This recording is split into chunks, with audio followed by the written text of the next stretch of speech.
Good afternoon and evening, everyone. My name is Audrey Burton-Bethke, and I'm the Myeloma Crowd Community Manager. I'm excited to be introducing Dr. Costello for our event in just a minute. I'm pulling up some slides to share some intro announcements with you, and then we can get started.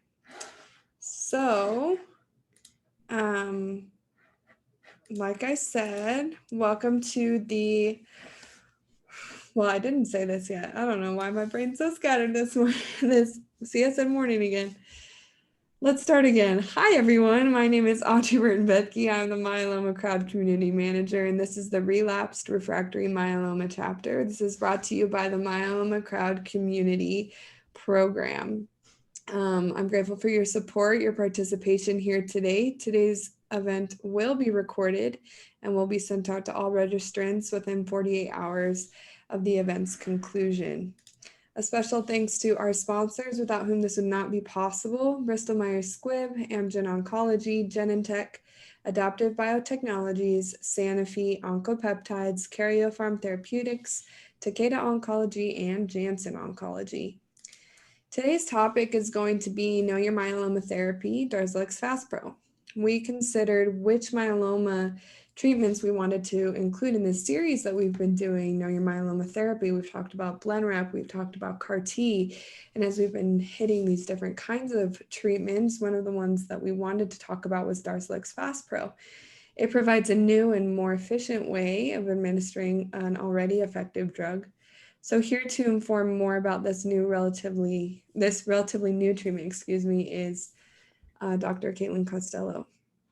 And it's my pleasure to introduce her to you. She is a board-certified hematologist and medical oncologist who specializes in treating a variety of blood cancers, including multiple myeloma, lymphoma, and leukemia. She is part of the joint UC San Diego Health Sharp Healthcare Blood and Marrow Transplantation BMT program, which provides patients with the unique opportunity to receive care from the same physician throughout all phases of blood cancer treatment. This includes the initial consultation and diagnosis, treatment to help achieve remission, care throughout stem cell transplants, and follow-up survivorship care. Dr. Costello thinks that Dr. Costello offers, chimeric antigen receptor, or CAR-T, cell therapy, one of the many types of personalized cancer therapies offered at UC San Diego Health. She also participates in a number of clinical trials that offer cutting-edge treatment strategies and therapies for a variety of blood cancers. Her primary clinical interests include treating plasma cell disorders such as multiple myeloma, Waldenstrom's macroglobulinemia, and systemic amyloidosis. Her research focuses on refining the management and treatment of these diseases. She is committed to conducting clinical trials for multiple myeloma with novel agents and regimens, with a goal to broaden therapeutic options and knowledge of this disease. She also has a special interest in precision medicine and developing treatment strategies that are most specific to the genetic and molecular details of an individual's disease. Dr. Costello completed a fellowship in hematology oncology with a focus in bone marrow transplantation at UC San Diego School of Medicine. She completed a residency in internal medicine at Weill Cornell Medical College, New York Presbyterian Hospital. Dr. Costello also earned her medical degree at Tufts University School of Medicine in Boston. She is board certified in internal medicine, hematology, and medical oncology. So that was amazing. Woo! Bio. Longest introduction ever. Thank Well, you. you just had so many cool things to talk about. We're gonna have to whittle that down a little bit. Next time. I just wanted them to get to know you and how passionate you are about myeloma and myeloma treatments, as well as other blood cancers as well.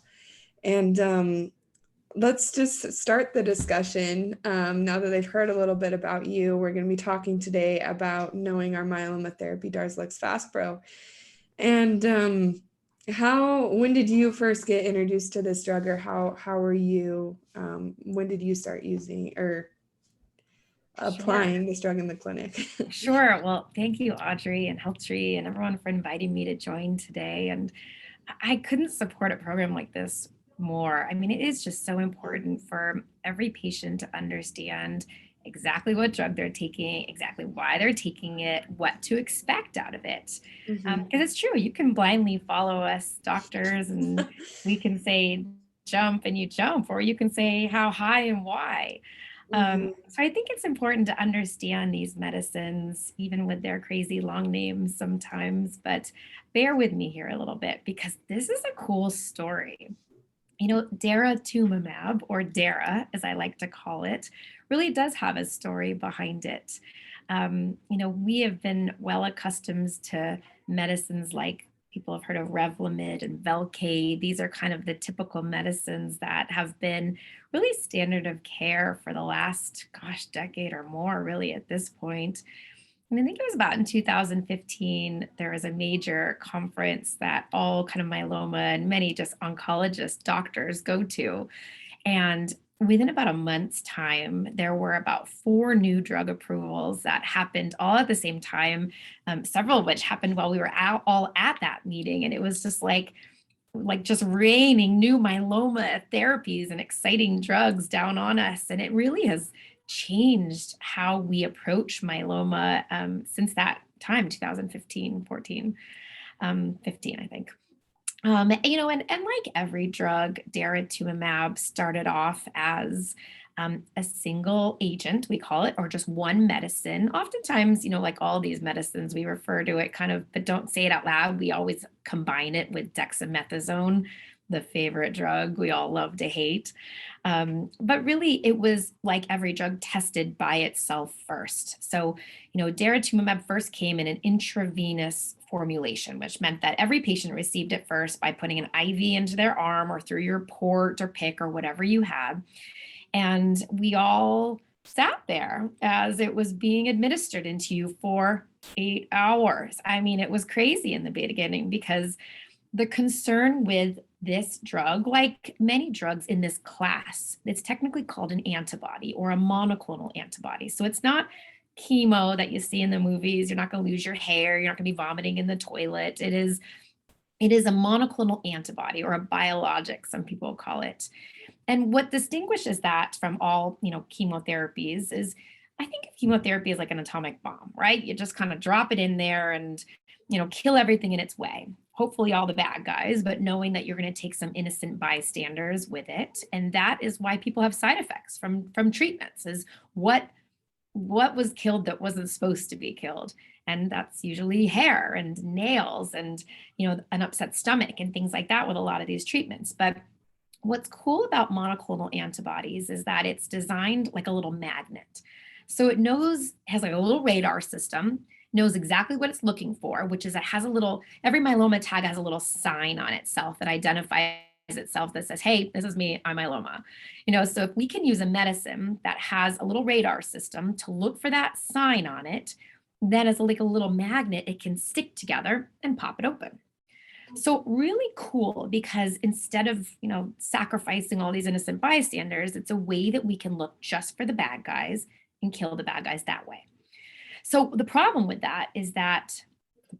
I should say, is that when you are using this medicine, one of the ways in which it kills the bad guys, not only sticking to it and kind of popping it open, but you use your immune system as a way to kind of help with that popping open or the way to kill the bad guy. And so anytime you're talking immune system and you're kind of stimulating your immune system to do something, that's when you should start thinking about kind of allergic reactions. So the most common thing that happened with the intravenous or the like IV way of receiving the medication is that people were having allergic reactions and kind of like a bee sting. Some people get a little poke and a little red where they get bee stung, but some people can have pretty significant reactions, right? Like you hear about EpiPens needing to give yourself a shot. So there's that spectrum of reactions that can happen to anything, but bee stings. But this medicine was similar, and what we found was that none of them were severe. We weren't having people get EpiPens, but there were a spectrum of reactions that ranged from nothing to like a little tickle in the throat, or a little low grade fever, or a little hives, for example, or some people's blood pressure changed. So there were it was when it was first introduced, there was a lot of concern that this was going to be a regular thing we were going to be managing with patients when they first got their first dose. So we said, well, heck, let's just drip it in your body nice and slow and see if we can deal with any allergic reaction when it comes up. And the way you deal with it is you just kind of turn it off. And then you wait for the reaction to settle down. Sometimes people need medication to settle it all down. And then you can restart it and do it nice and slow. And if things are going well, then you turn it up a little faster. And it's just a way for your body to get accustomed to receiving the medication. Well, this took 8 hours. It was 8 hours of doing the first dose. Once your body's seen it once, the rate of a reaction drops significantly. So after that first dose, fine, we'll go down to 4 hours, so it's still kind of a big commitment, but it was worth it because, the response rates by itself. So if you used it just with steroids by itself, which we don't do, right? I mean, more often than not, you're going to get treatment with Darzalex and Dex and something else. So we call that a triplet. But if you when they studied it, they just did it by itself with Dex, about 40% of people found that their myeloma went down. So not bad. I'd like to do better than that. But, so a lot of the studies have been surrounded around if we can combine it with something else, can we push that 40% upwards to something higher? And oh, has that worked? So we'll get to that in a little bit. But the gist of it is that if we can do 4 hours, well, then it suddenly said, well, let's get down to 90 minutes. And so we just kind of kept speeding it up and speeding it up. And finally said, okay, we can deal with 90 minutes. Well, then they came out with the shot form of it. So instead of this like slow, steady drip into your system, Faspro is essentially the same medication. It has a little additional protein that's mixed into it that is injected into the abdomen. Now, it's a little funny. Some patients feel like it's a little funny because the injection itself needs to go in, and unlike like a COVID vaccine where it's one and done, this actually you need to inject a little slowly. So depending on your center and where they give it to you, it may be injected somewhere between 3 and 5 minutes. So it feels a little awkward sometimes when your belly's kind of showing a little bit and there's a nurse sitting there and injecting this needle into you. But it's besides the initial poke is painless. Sometimes it can, leave a little souvenir. I call it a little red mark there, but that usually subsides pretty quickly. But now we are able to give patients medication in 3 to 5 minutes, as opposed to 90 minutes, 4 hours, or 8 hours. And this changed everything. So, they did compare it head to head, by comparing the shot to the IV form. And so it showed that one was not better than the other. They worked similarly. But most importantly, not only was it easier to administer, easier for the nursing staff, easier for patients to receive, but the risk of having one of those reactions was significantly less. So with the IV, it was like a third of patients or so were having some form of a reaction. And remember, it's usually with the first administration, whether it's a shot or an IV. But for patients who were receiving it as a shot, only 13%, that's basically 1 out of 10 people were having a reaction, as opposed to 1 out of 3. So the safety of it significantly improved without losing any of its effectiveness.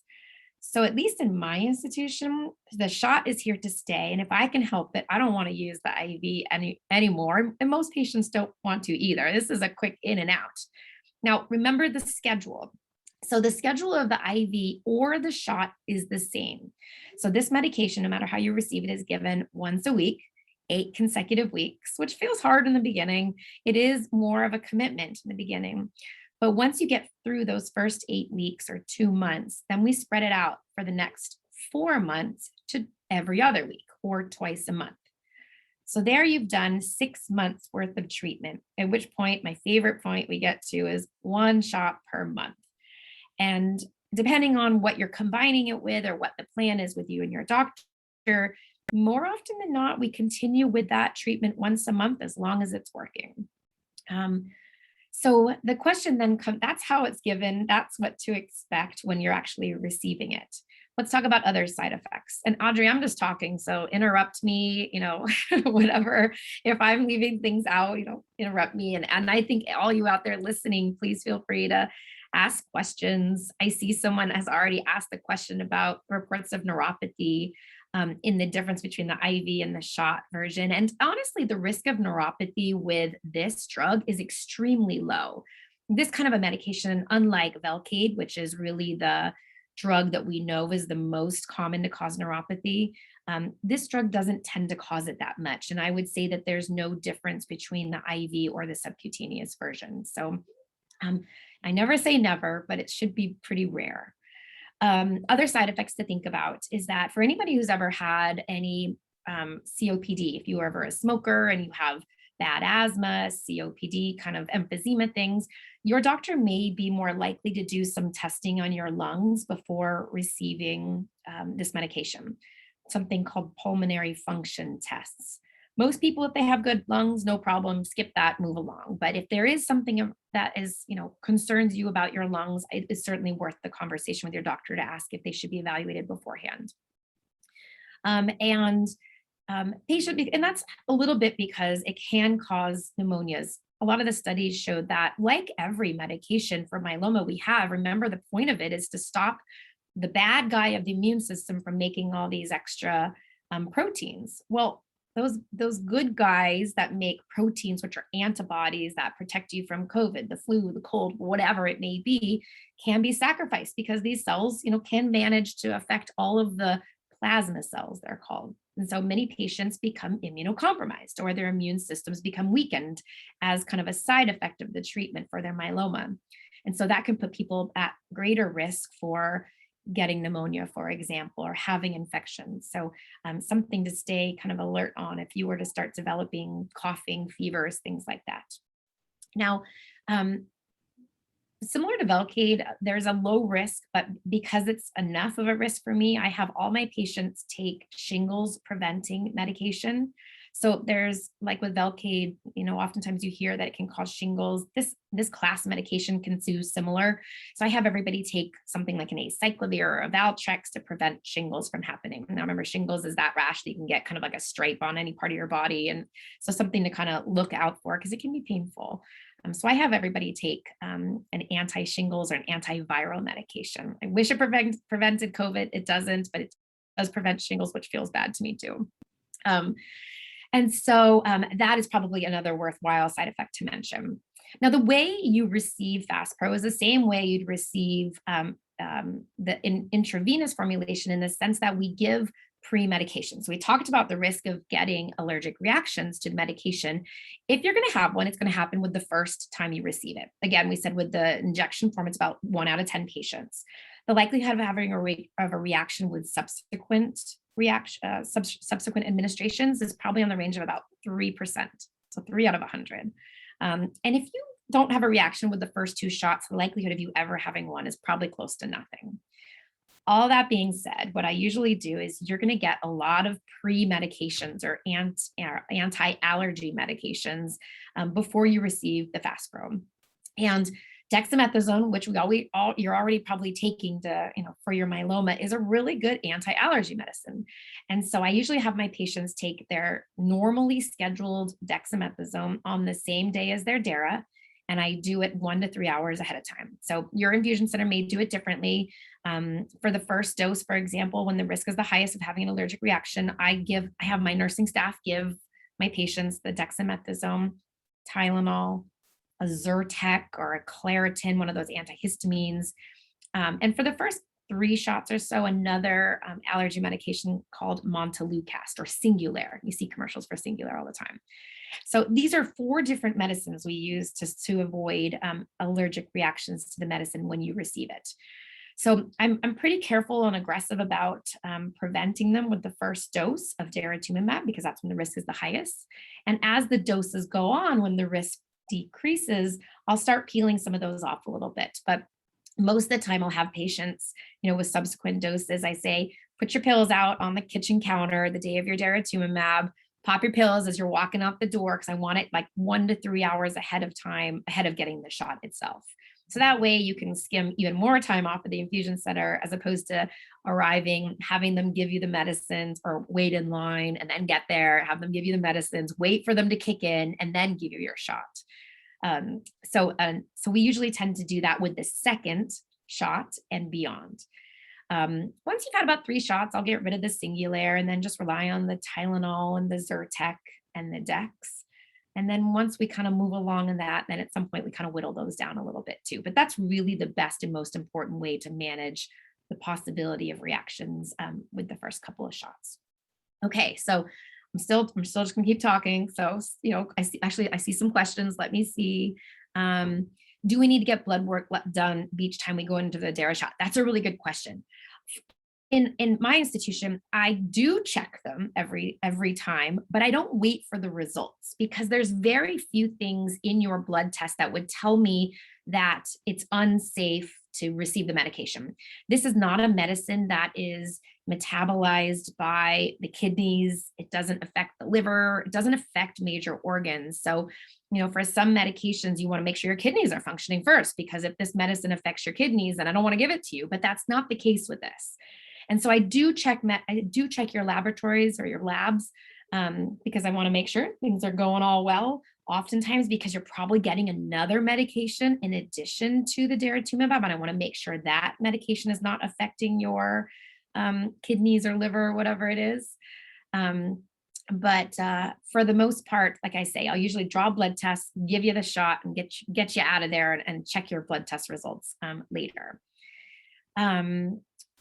Are all oral meds like Tylenol and Benadryl still recommended prior? Yes, I think it's the safest thing to do, particularly for the first handful of reactions. And then you can talk to your doctor potentially about whittling down those medications. How long will I get the monthly shot? Well, some would argue as long as it's working. So if it's working for you and you're not having side effects to it, and your numbers are going down, or even if they're stable, if that's okay with you and your doctor, talk about that. But if you can stay on it once a month, potentially indefinitely, without much in the way of side effects, is probably a reasonable approach. Another question is, can I use a different steroid besides Dex? For example, methylprednisolone. Yeah, I think so. There are patients who don't tolerate Dex very well. I think the reality is that all the studies were done in Dex, but all the side effects that are usually there for all of these combinations have a lot to do with Dex. Dex can be hard. Remember, people say, well, why am I even taking it? Remember that Dex kills myeloma. So don't think of it as just this thing that we doctors do to torture you. Because I know it feels like that sometimes with Dex when you're not sleeping and you're just eating all night and gaining weight and feel swollen and staring at the ceiling, and suddenly your house is super clean at midnight because you're up and at 'em and running around. I think remember that the point of the Dex, or any steroid for that matter, is designed to kill myeloma too. All that said, some people need something else besides Dex, and yes, any steroid is probably okay. Let's talk a little bit about combinations, because I think that there is important to understand that we use triplets, we use quadruplets, we use a lot of different medications as almost a cocktail together.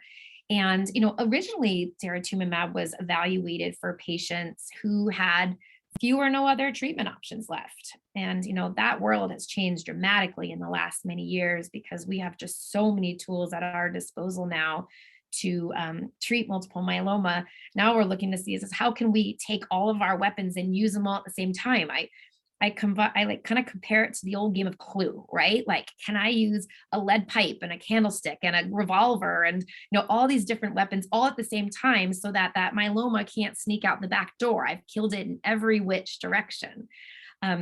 So while it was originally, studied by itself to see if it works, and it does, we know it works better when you combine it with something else. So you can use it. Originally, it was evaluated to be used by people who have had myeloma and have had their myeloma come back a couple different times and have had other treatments before. So you can combine it with all the usual kind of old faithful. So you can combine it with daratumumab, or you can combine it with Revlimid or Velcade or Pomalyst or carfilzomib. If you're looking at a new cocktail after your myeloma has come back the first, second, third time, whatever that may be. And that's how, myeloma drugs really do get, studied. All these new drugs do really is they test it in patients who've had myeloma for a long time, and they say, well, heck, that works. Let's use it sooner. And so really this was the gift that kind of kept on giving. Every time we combined it with something, it was performing better than almost any other cocktail we had seen perform before. I mean, like 80% of people were responding. So I said, well, instead of waiting, why not just use it from the get-go when people are first diagnosed? So now in the last year, two, and probably coming to a oncologist near you, you're going to see that daratumumab is going to start to be used from the very beginning when you're first diagnosed.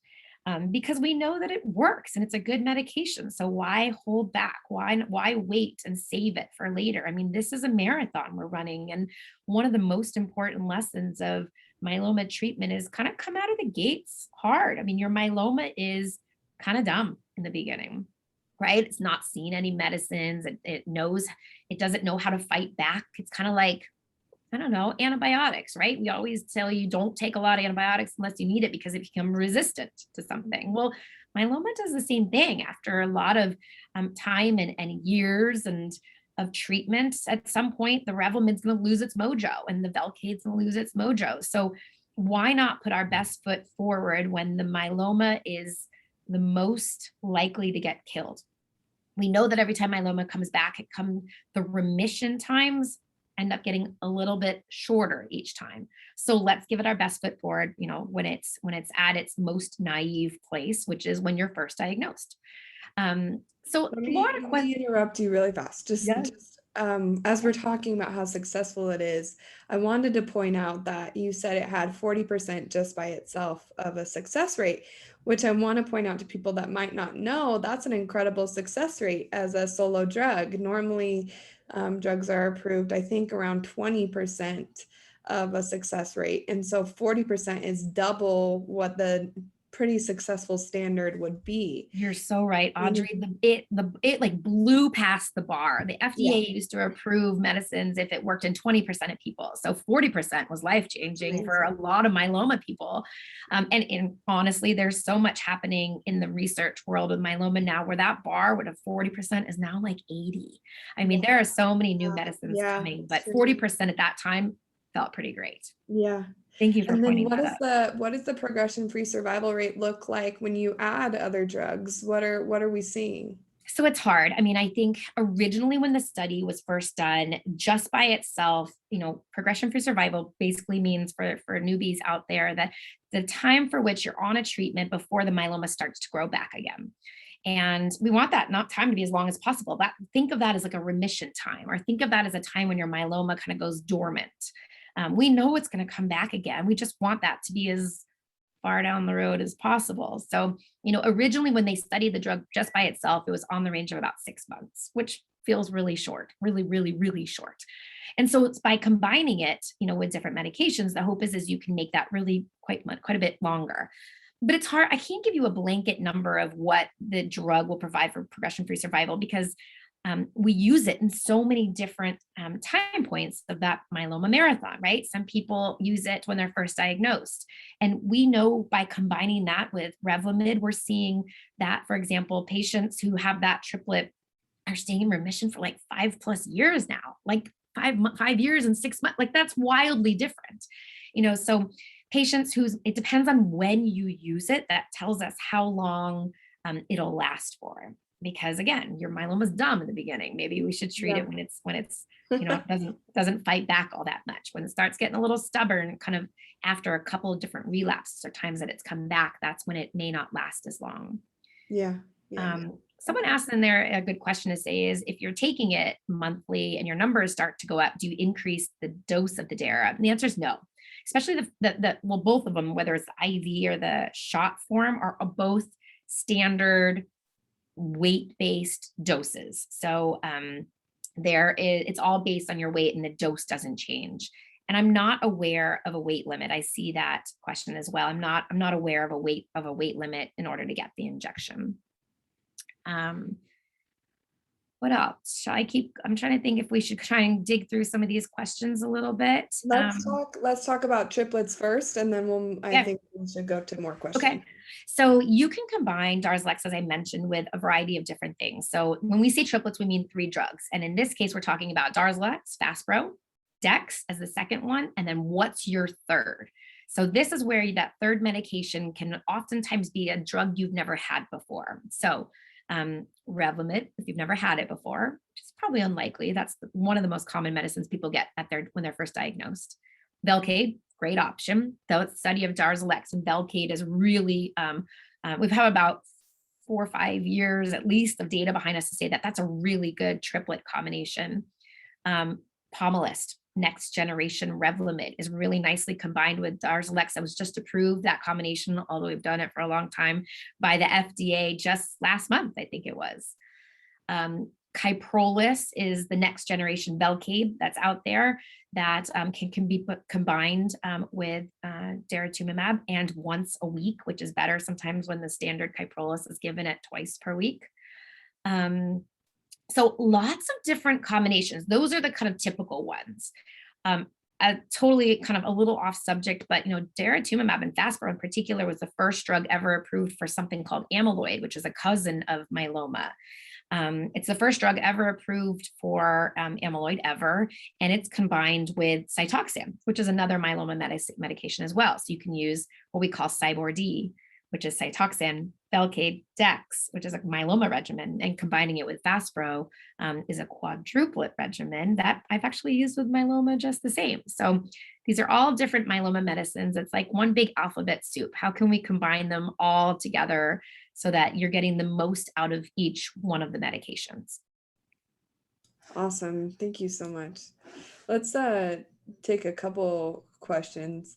Just on the subject of triplets, we have a patient that's taking Dexdara and Kyprolis, and one of the side effects is labored breathing. Do any of those have known side effects for labored breathing? Kyprolis. That's one of the most common side effects I tell people about is you just feel like you just have to take a deep breath.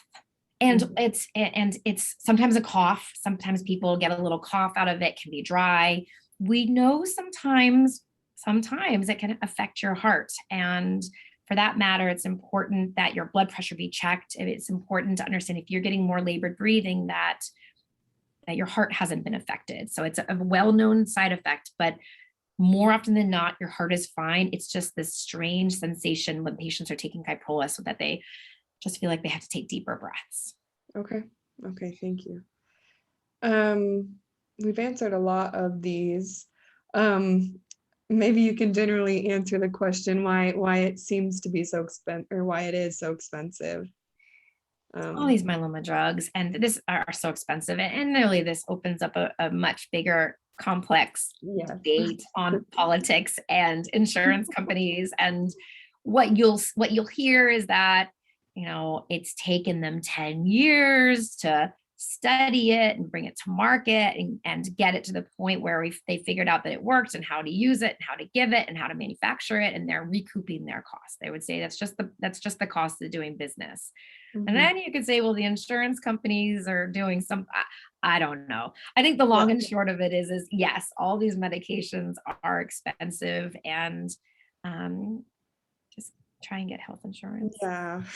And I'll just jump in and say too, we have a myeloma financial coach as part of the HealthTree team that is aware of all of the patient programs that these pharma companies offer, other financial programs offered through the government.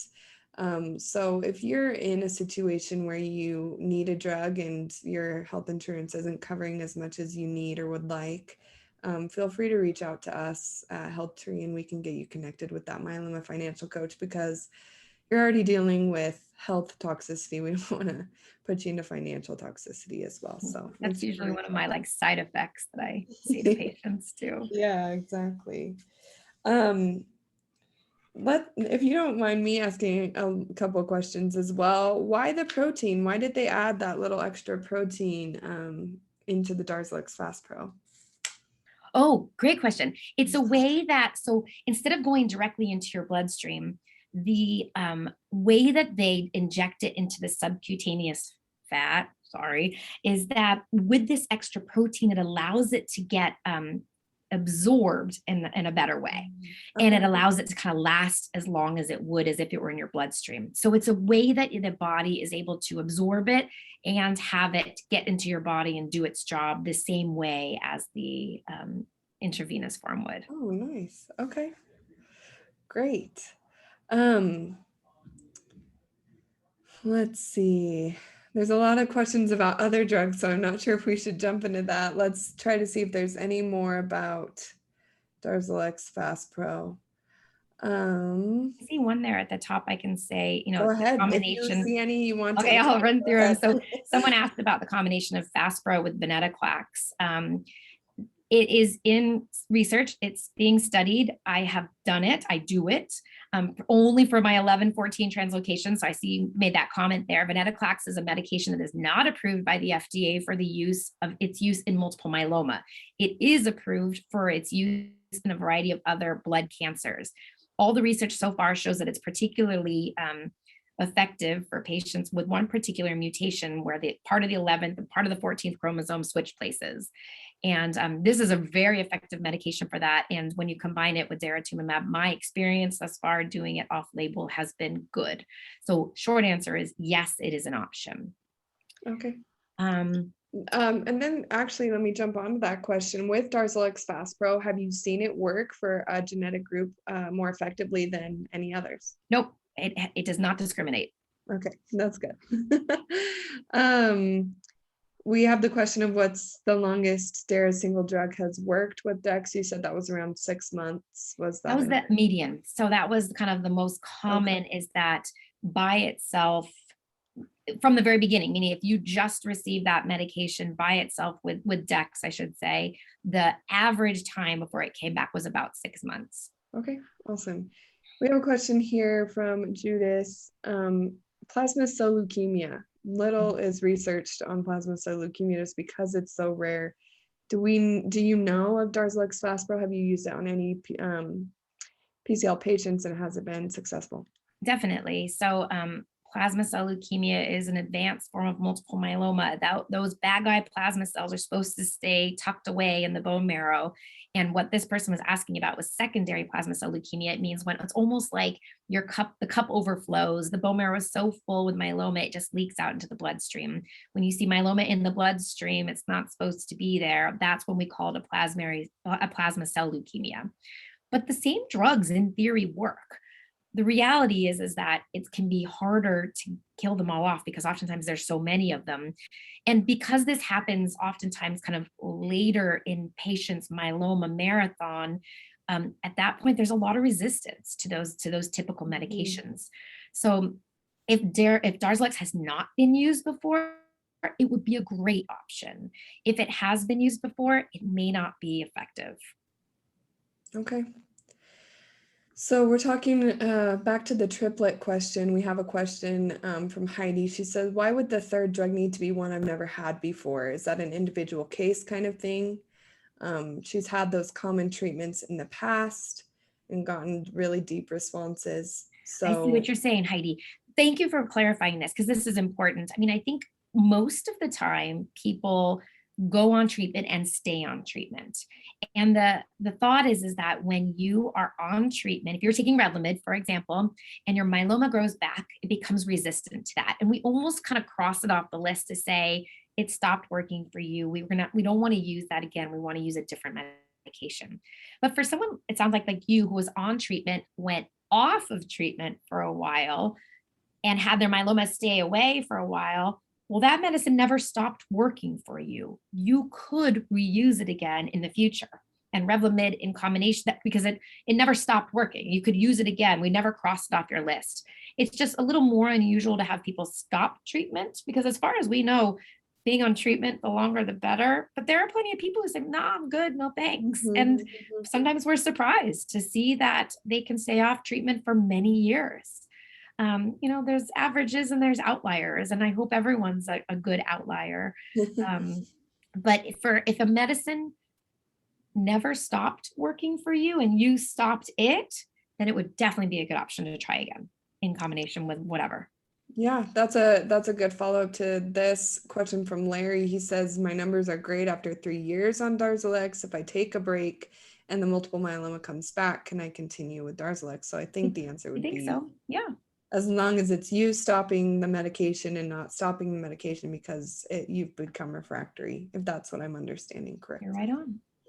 Okay. We had another question. We talked about you take it weekly for about 2 months and then you start to space it out. Would you ever go back to weekly again? So great question. And a little bit of controversy around here because well, in general, we're starting to realize that the reason why you're asking that question is did it run out of mojo? Did it, run Uh-huh. out of juice? And there was a study that just recently came out in March, May, something like that, that showed that that probably doesn't work.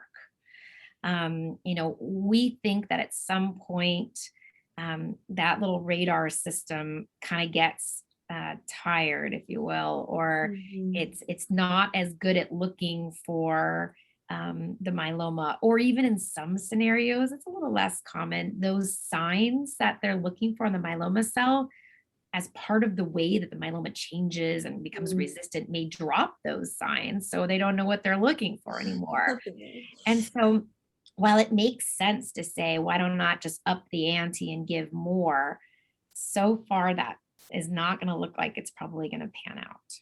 Okay. Not to say I haven't done it, because I've certainly tried, but I don't think it's going to do the job. Yeah. Yeah.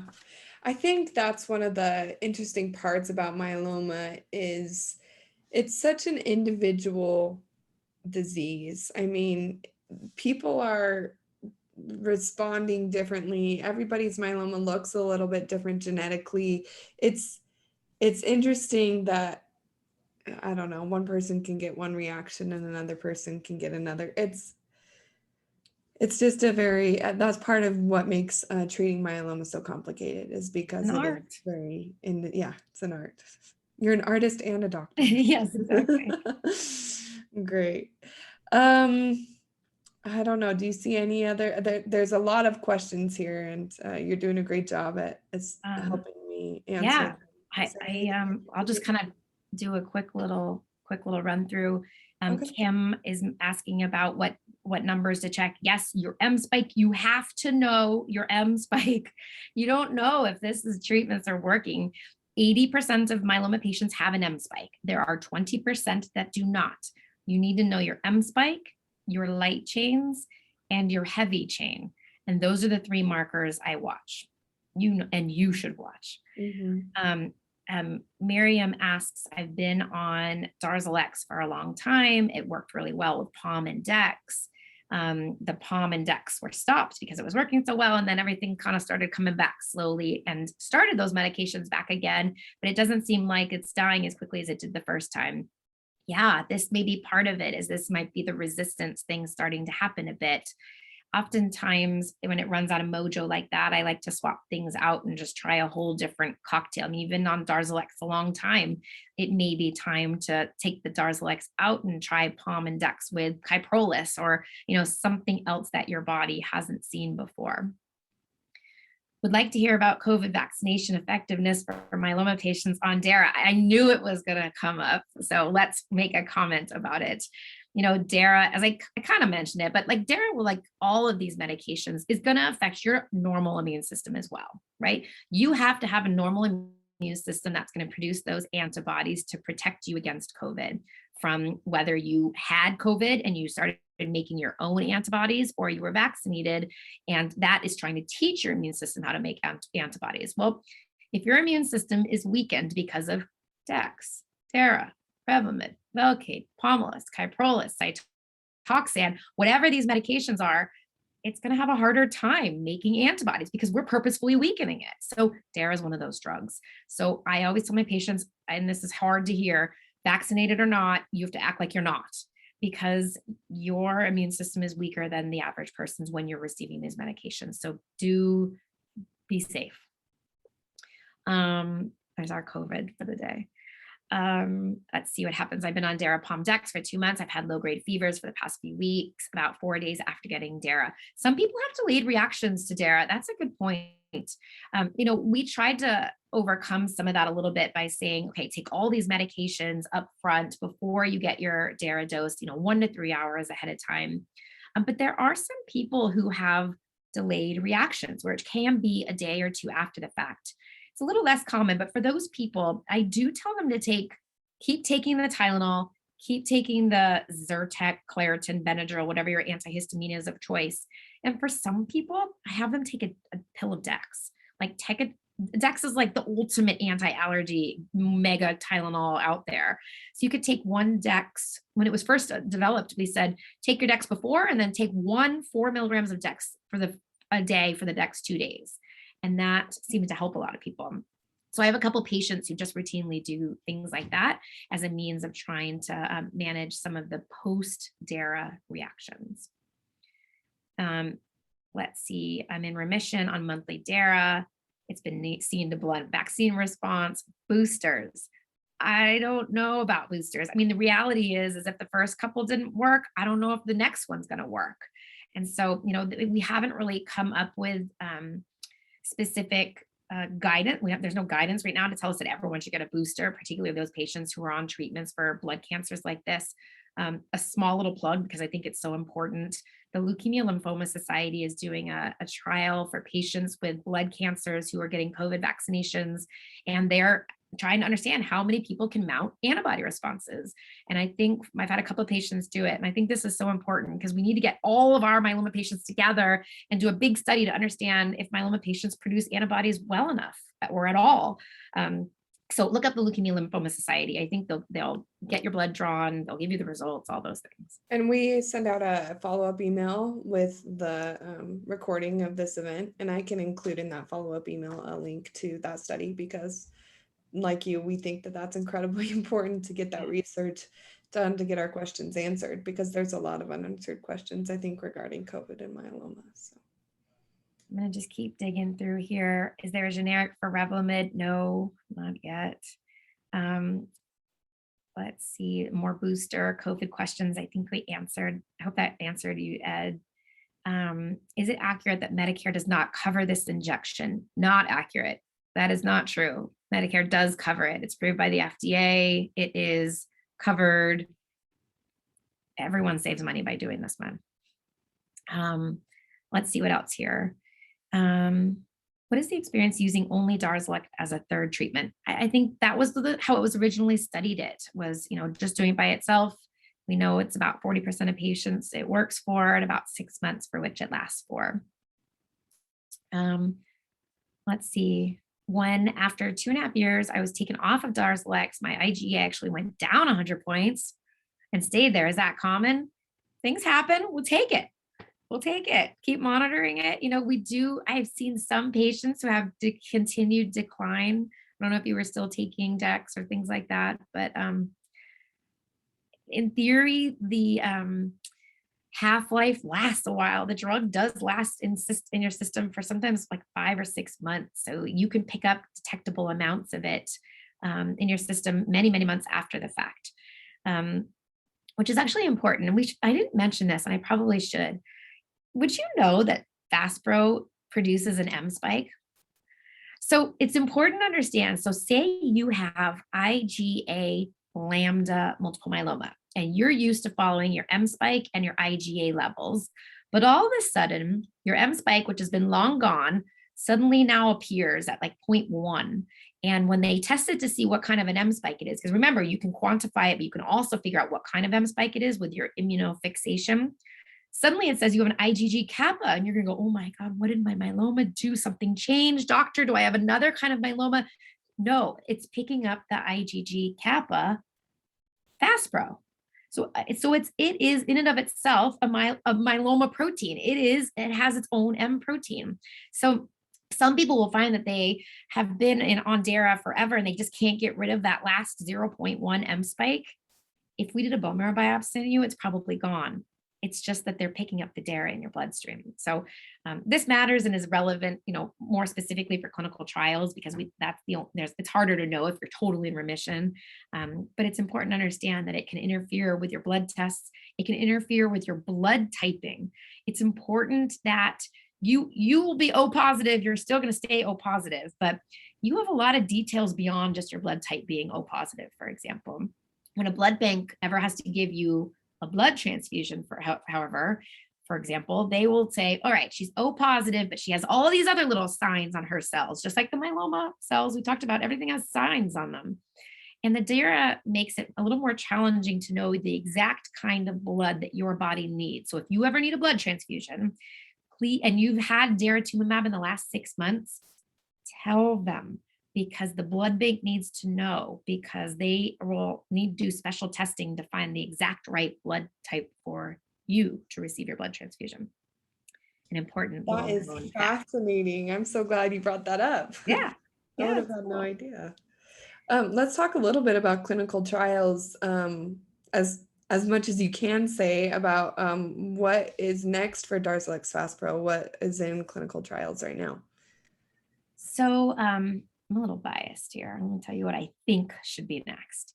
So first of all, we should be giving Dara Faspro at home. That's, I feel very, very, very, very, very strongly about this. I don't know why patients can't give themselves this injection at home. It would make things so much easier. If we're telling people they have to stay on it for years, why can't they do it on vacation and from home? So that's my number one bone to pick. Number two, I think that there are a lot of cool new drugs in the pipeline that are using your immune system to fight your own cancer, right? So everyone talks about CAR T and talks about bites. Bites are, very briefly, the same concept, the same radar with the magnet, but instead of just popping it open, it injects it. No, instead of just popping it open, it has like a two-sided magnet where it says, I'm going to grab the myeloma cell, I'm going to grab the immune system, bring you two together. Now you guys start fighting. So it's a bispecific T cell engager. Your T cells are your army. That's your fighter cells of your immune system. So a monoclonal antibody, just like the daratumumab, is that magnet that sticks to the myeloma cells. So if you can stick to both the T cells and the myeloma cells, then you're bringing the two guys to just battle together. So of all these new exciting things that are coming down the pipeline, we should be combining all of these things, right? Like if Dara is really that good, the next thing that's coming is we're going to combine it with bites, for example, to see if we can attack this with the candlestick and the revolver and the lead pipe that we talked about. So I think it's just going to be novel combinations. So trying to see what we can put together that we haven't put together before. And as I mentioned, we're probably going to just start using it in the very beginning when people are first diagnosed a whole lot more. And that's really exciting, I think, because of the effectiveness that we've seen. We want to give, I don't know, 10 years ago, 5 years ago, as you were saying, this 5-year remission right off the bat wasn't as common as it's going to be, especially with these new therapies, immunotherapies that are being developed. It's amazing to see that what was once what is that, acute disease is now becoming chronic. Yeah. Um, Yeah. I mean, it's not great, but do you know what I'm trying to say? That Absolutely. It's become a chronic illness. It's not fair and it's too simplistic to call it, similar to like high blood pressure or something like that. right, But we're heading in that direction. You take these pills to keep your blood pressure under control, get it under control. It's not something we can cure, but it's something that we can control pretty well. right. To allow you to get to the next treatment that makes it even better, to give you a Kicking the fighting can down chance. the road. That's what I say. Until the next newest and greatest comes out, really. Yep. Yeah. It's just fascinating. I see someone brought up a question about extreme fatigue with someone who's on Darzalex and Pomalyst. That is the number one complaint of patients who are taking that triplet of Darzalex and Pomalyst. That combination particularly is the most challenging, and it's probably both. The Pomalyst and and Revlimid, they're the same family, are very common to cause fatigue, and it's not like can't get out of bed often, but it's like a mental fatigue and a physical fatigue, and they just kind of add up. So it's probably the combination of both of those. I end up starting my Pomalyst dose at kind of a medium dose from the very beginning with my Darzalex because it's harder with the full dose of 4 milligrams. So I usually start at 2, if that matters or affects some of the side effects. Is the M-spike labeled M-spike on my lab results, or is there another name for it? It might say monoclonal protein instead of M-spike. Look for that maybe. If you're about 60 days post-transplant, but not yet on chemo, can you get the first COVID shot? We're aiming for about 90 days, 3 months post-transplant to get the COVID shot. We think that's when we usually start our vaccines anyhow, and it may not work, but heck, let's give it a chance to provide any protection for you. Optimal time to take a COVID booster we talked about. Someone did ask though about the timing in general about Dara. Dara's in your sister of COVID when you're on Dara COVID vaccine. There's no it doesn't matter when you're on DARA as much as it does probably the Dex to some degree. Remember, because the DARA half-life, it sticks around for so long that it may help to offset the vaccine by 48, 72 hours from your Dex dose. An idea. Because that has a shorter half-life, it's in and out of your system faster. So I always try to, at least in the beginning, when everyone's getting vaccinated, try to counsel people to take it on the other half of the week from their Dex dosing. Do I ever extend the monthly injections to every 5 or 6 weeks? Not really. It was not studied that way. So, some patients, we want to be pioneers, and that's fine. But that's usually a discussion or negotiation, I say. Some people want to go on vacation, and listen, I'm trying to interfere with your life as little as possible. So if we do one time or something like that, so you can take a 6-week vacation, go for it. But I don't routinely do them every 5 to 6 weeks. Heidi asked if DARA is used in a triplet to prepare for a second transplant. Would I go back on that same treatment after the transplant? Is that the norm? Good question. It depends. That's like every myeloma person's answer. It depends on what you're combining it with, what the mutation profile of your myeloma is, how high risk yours is, for example. If I have someone who's been on I don't know, I guess it just depends on what you're on, what your preference is, and how aggressive your myeloma is. There are some people who have aggressive myeloma. Yeah, I put them back on their DARA and their Kyprolis, and we'll just do that as a maintenance regimen if that's what they were on before the transplant. If people are on Darapom before their transplant, as an example, and they have standard risk disease after their second transplant, it may be realistic to stop the DARA and just stay on POM. DARA in the maintenance setting, which is what you're asking about after transplant, is being studied now. There is early information that just came out in June that said if you got DARA before your transplant, maybe it is not as helpful after your transplant also.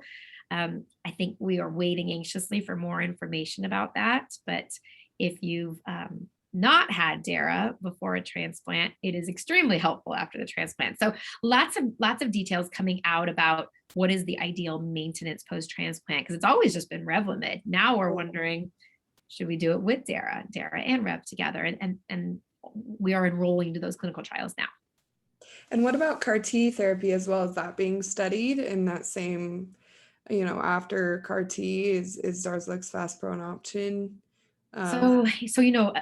Abecma, as it's called, was approved by the FDA in March of this year, which was the first CAR T cell to be approved for the treatment of multiple myeloma. The lovely thing about it is the hope for it to be one and done. So the hope is that you don't have to take any maintenance after the CAR T. There are ways of which we're trying to understand how to help those CAR T cells persist and stick around and keep fighting and not die off. And there's a lot of different strategies that are in place trying to look at that. So we'll stay tuned. Okay. Okay, this is a great question. How important is knowing the genetic type of your multiple myeloma in determining treatment decisions? So important. Please know your mutations. It is such important information for me to make treatment decisions for you, because if you have a more aggressive, myeloma, I know that because of your mutations, because we checked for them. And if you have an aggressive myeloma, then I probably have to be more aggressive in my treatment. If you have a less aggressive myeloma, or you have that 11-14 translocation, the only myeloma that has a drug basically made for it, I'm going to choose differently. So that information is just so critical, because it can really tell me how to respond appropriately and effectively. And then what about IgA or IgM or IgG? How important is knowing that in myeloma treatment? That technically, with no decision, treatment decisions are made based on having IgG, IgA, IgM.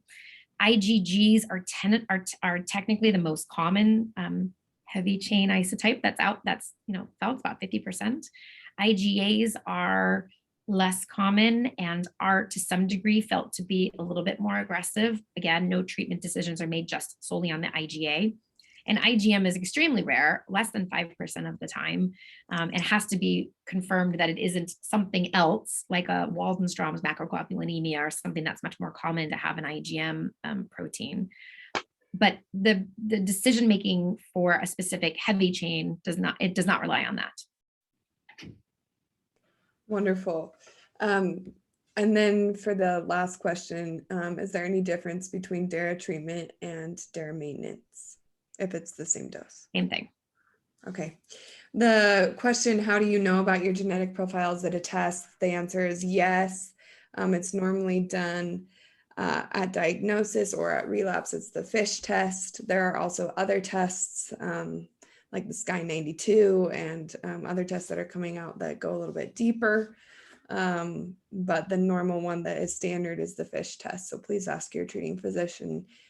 They should have conducted that. And it changes. You know, what you had, what your FISH result was when you were first diagnosed may change the next time you have a bone marrow, the next time it relapses. And that helps us understand, do you have new mutations that are pushier than the ones you used to have? It will help me understand how to push back. Awesome. Well, thank you so much for your time, Dr. Costello. And we're just going to finish with some outro announcements. We're sorry we couldn't get to all the questions, but we do appreciate those, the questions and the participation in the discussion. I think that went really well. So thank you so much. Yeah, we'll just continue with some outro announcements here. So next month, we're going to be discussing maintenance therapy. How long should we be on maintenance therapy? What should it be? And why are there such differing opinions between specialists about maintenance therapy? So join us in September to find out. We're still looking, we're still confirming with a speaker, but we'll keep you updated on the date. You might be interested in other myeloma crowd communities events that we have coming up this week. Is actually a busy and exciting one for the community. Tomorrow we have two events. The first is at 1 p.m. Eastern, and it's the Social Security Flexibility and Choices for Your Retirement Income with myeloma financial coach Diana Valentine. It was actually scheduled for last week, but we had an internet outage here at the office, so everyone was super kind in rescheduling that. The next one will be at night at 6:25 Pacific. That's our SoCal Myeloma Community Chapter event. We're going to have Todd Foster, who's the head of product at HealthTree, come talk about how we can unleash its power to accelerate a myeloma cure. On August 11th at 2 p.m. Eastern is our stem cell transplant chapter. Dr. Alvagon from Breath Israel Deaconess Medical Center is coming to speak to us on the different types of vaccination, roles of vaccinations post-transplant, and the role of vaccination in myeloma immunotherapy. At 7 p.m. that same day is the launch of our newest myeloma crowd community chapter, Minimal Residual Disease, MRD. We're going to be discussing MRD basics with Dr. Natalie Callender of UW Health. Don't miss the chance to learn about this ultra-sensitive test that provides a true measure of your myeloma. On the 12th at 7 p.m. is our myeloma caregiver chapter. Author and myeloma patient Raina Weiner is coming to speak to the caregivers about how to trust our doctor, but not that much. No offense, Dr. Costello. We are learning how to properly advocate for ourselves and our loved ones in the healthcare world.